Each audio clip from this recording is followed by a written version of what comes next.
Hi, this is Blane Harvey. And Adrian, Bannister.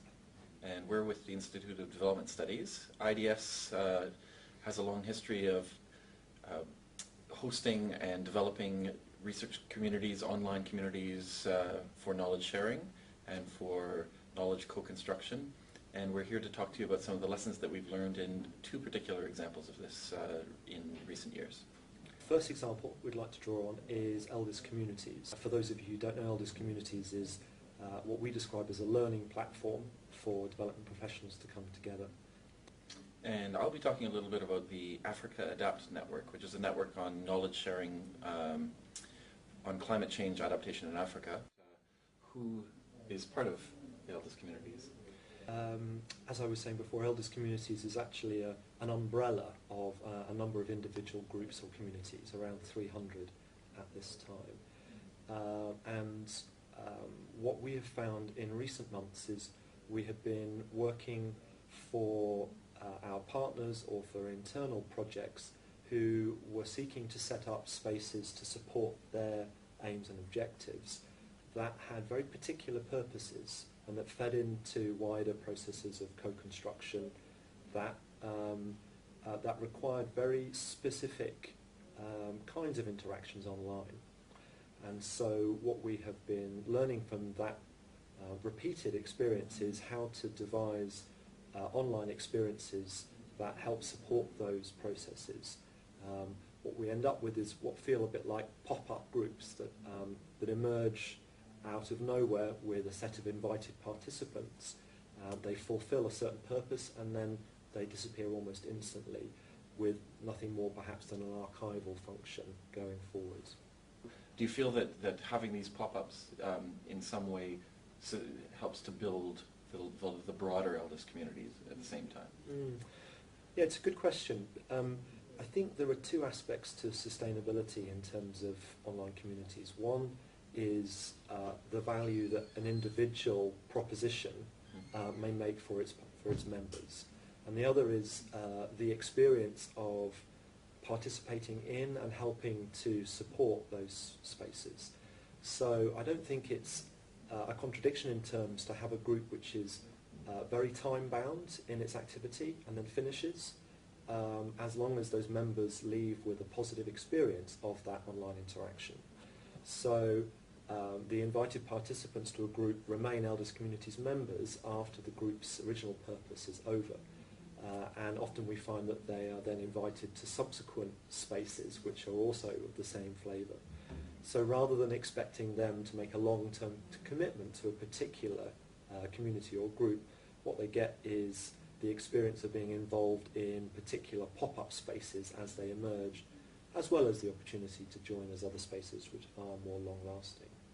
What we do seem to increasingly be aware of is that the proposition is much more important than the technology itself, and that we have to concentrate quite limited resources as intensively as possible in order to generate moments of value. And that really does adjust how we go about approaching our sort of stewardship of those spaces. Yeah, I think that, well, I think there's a few points from the Africa Adapt community that overlap, but also maybe some that are a little bit different. I mean, in terms of difference, one of the things is that communities in the north, the online communities in places like the UK or the US or wherever else, there's such a plethora of them to choose from that there's almost too much choice, I would argue, in some places of which communities you want to join and which ones you don't. In something like Africa Adapt, there aren't a lot of communities that have the exact same niche focus. And so I think membership is, in a sense, there's a value in seeing a community that represents closely who you are and what you're aligned with that a lot of the members of Africa Adapt appreciate. But that said, I think the strategic use of limited resources to keep things going and keep dynamize the membership is something that we've learned a lot about. In Africa, where access to technologies is quite limited, that has to be invested for us in both online and offline activities. So we use offline activities to both to produce the content that will be shared, so to keep people interested and keep things going online. But also to expand the network. So really we, for example, do innovation funding that provides small grants to communities to practice knowledge sharing offline. And I think that when people see the reality on the ground reflected in the online content, that keeps people going. I think there's a few things there which strike me as being really important. I'd just like to underscore.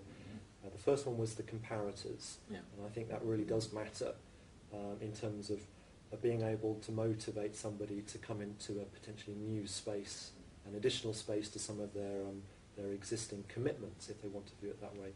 Another one was the combination of virtual and real world events, and I think one lesson that I would draw on is that it's very hard for an online experience to be as meaningful and as memorable as a real world experience. So taking advantage of the opportunity to get people together in the real world as a way of enhancing their commitment to each other outside of those face-to-face situations is really important.